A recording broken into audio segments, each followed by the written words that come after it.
50% ಹಣವನ್ನು ವಜಾ ಮಾಡಿಸಿ ಉಳಿದ ಹಣವನ್ನು ಕಟ್ಟಿಸಿಕೊಳ್ಳುವಂತ ಕೆಲಸ ಆಸ್ಪತ್ರೆ ಮಾಡ್ತದೆ.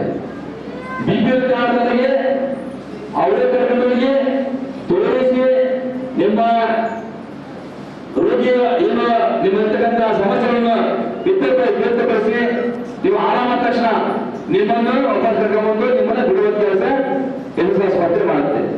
ನಾರಾಯಣ ಹೆಗಡೆ ಆಸ್ಪತ್ರೆ ಇಂಥ ಒಂದು ಒಳ್ಳೆ SS ನಾರಾಯಣ ಹೆಗಡೆ ಆಸ್ಪತ್ರೆಯ ವೈಜ್ಞಾನಿಕರು ಬಂದಿದ್ದಾರೆ. ಅವರ ಸಮ್ಮುಖದಲ್ಲಿ ಹೆಚ್ಚಿನ ಪ್ರಮಾಣದಲ್ಲಿ ಜನಸಂಖ್ಯೆ ಬಂದು ಸಾರ್ವಜನಿಕರು ಬಂದು ಇದನ್ನು ಉಪಯೋಗ ಮಾಡಿಕೊಳ್ಬೇಕು ಅಂತ ಹೇಳಿ ನಿಮ್ಮೆಲ್ಲರ ಸಮ್ಮುಖದಲ್ಲಿ ಹೇಳ್ತಾ ಬರ್ತದೆ. ಇನ್ನು ಹಲವಾರು ಗ್ರಾಮ ಪಂಚಾಯತಿಗಳಲ್ಲಿ ನಾವು ಇಂಥ ಶಿಬಿರಗಳನ್ನು ಮಾಡಬೇಕಂತೇಳಿ ಈಗಾಗಲೇ ಹಮ್ಮಿಕೊಂಡಿದ್ದೇವೆ. ಪ್ರತಿ ಗ್ರಾಮ ಪಂಚಾಯತಿಯಲ್ಲಿ ಇರ್ತಕ್ಕಂಥ ಸಾರ್ವಜನಿಕರಿಗೆ ಅನುಕೂಲತೆ ಆಗಬೇಕು ಅನ್ನುವ ದೃಷ್ಟಿಯಿಂದ ನಾವು ತುಂಬಿಕಡಿ ಭಾಗದಲ್ಲಿ ಮಾಡಿದ್ದೇವೆ. ಸಪ್ತಗಿರಿ ಆಸ್ಪತ್ರೆಯ ವತಿಯಿಂದ ಕಳೆದ ಬಾರಿ ಅಲ್ಲಿ ಕೂಡ ಸಾಕಷ್ಟು ಸಾರ್ವಜನಿಕರು ಬಂದು ಚೆಕಪ್ ಮಾಡಿಸಿದ್ದು ಬೆಂಗಳೂರಿನ ಸಪ್ತಗಿರಿ ಆಸ್ಪತ್ರೆಗೆ ಹೋಗಿ ಸಾಕಷ್ಟು ಜನ ಅವರಿರ್ತಕ್ಕಂಥ ಕಾಯಿಲೆಗಳನ್ನು ಗುಣಪಡಿಸಿ ವಾಪಸ್ ಬಂದಿದ್ದಾರೆ.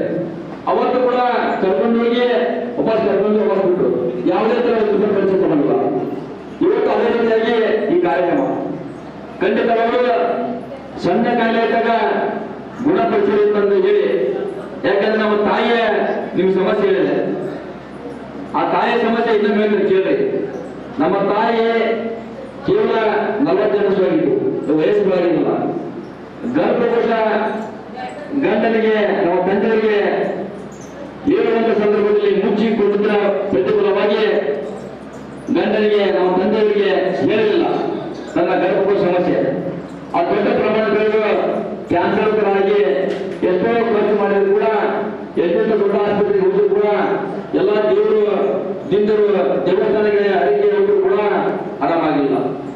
ಆ ರೀತಿ ಮುಂದಿನ ಜನಗಳ ಪೀಳಿಗೆಗೆ ಆಗಬಾರ್ದು, ಸಣ್ಣ ಕಾಯಿಲೆ ಇದ್ದಾಗ ತೋರಿಸಿಕೊಂಡು ಆರಾಮಾಗಿದೆ ಅಂತ ಹೇಳಿ ಆರೋಗ್ಯವೇ ಭಾಗ್ಯ ಅಂತ ಹೇಳಿ ನಿಮ್ಮ ಮಾತಿನಲ್ಲಿ ನಮ್ಮ ಮಾತಿಗೆ ವಿರಾಮ ಕೊಡ್ತಿದ್ದೇನೆ. ಜೈ ಹಿಂದ್, ಜೈ ಕರ್ನಾಟಕ. ಮಾಡ್ತೀನಿ.